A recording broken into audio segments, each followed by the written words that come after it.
শ্রেণীর শিক্ষার্থীবৃন্দ, কেমন আছো তোমরা? আশা করি সকলেই ভালো আছো। আমরা পদার্থবিজ্ঞানের প্রথম অধ্যায়ের শেষ প্রান্তে দাঁড়িয়ে আছি। ইতিমধ্যে বেশ কয়েকটি ক্লাস হয়েছে, আশা করি সবগুলোই মনোযোগের সাথে পড়েছো। তো আসো দেখি আমরা আজকে নতুন যেটুকু বাকি আছে সেটুকু নিয়ে শুরু করছি। আমন্ত্রণ সবাইকে আমার সাথে মনোযোগের সাথে শুনবে, পড়বে এবং কোনো প্রশ্ন থাকলে কমেন্টে দিয়ে দিবে।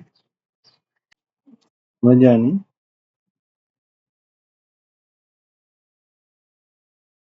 ত্বরণ সমান বেগের পরিবর্তন বাই সময়।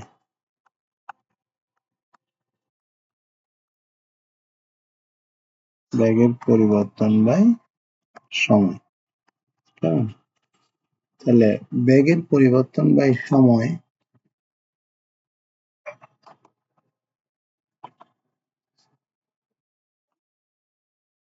আমরা বেগের পরিবর্তন বাই সময়কে যদি লিখি, বেগের পরিবর্তন মানে বেগ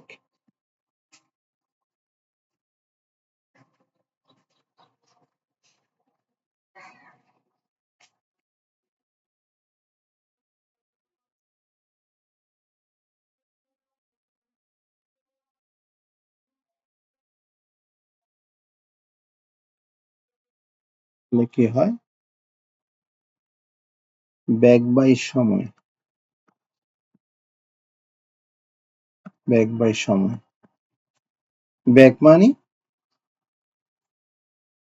মানে কি? বেগ মানে হচ্ছে দূরত্ব বাই সময়। নিচে আর একটা সময় ছিল, তাইলে কি হচ্ছে দূরত্ব বাই সময় স্কয়ার। কেমন? তো আমরা জানি দূরত্বের মাত্রা হচ্ছে এল, লেংথ, সময় টি স্কয়ার। তাহলে কি হলো?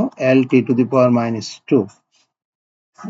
তাহলে ত্বরণকে আমরা এ দ্বারা প্রকাশ করি। ত্বরণের মাত্রা এই যে এরকম, তাহলে এল টি ইনভার্স 2।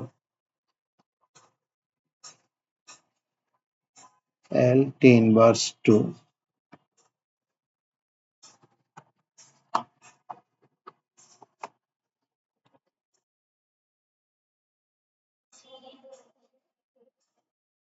আমরা যদি এখানে ত্বরণের মাত্রা এরকম লিখতে চাই, এল টি ইনভার্স 2, এখানে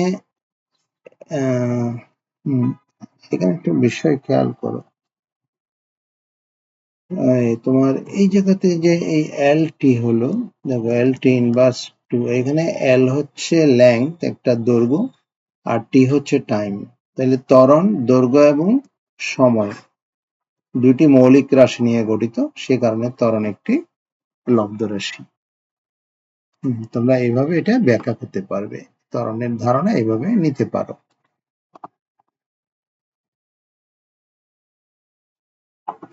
ঠিক আছে, বুঝতে পারছো? আচ্ছা, একটু এখানে আজকে এখানে শেষ করছি। ধন্যবাদ সকলকে। পরের ক্লাসে দেখা হচ্ছে আমাদের সাথে। আমরা এই সৃজনশীল বইয়ের প্রশ্নগুলো নিয়ে আলোচনা করব। ভালো থেকো সকলেই। নিরন্তর শুভেচ্ছা।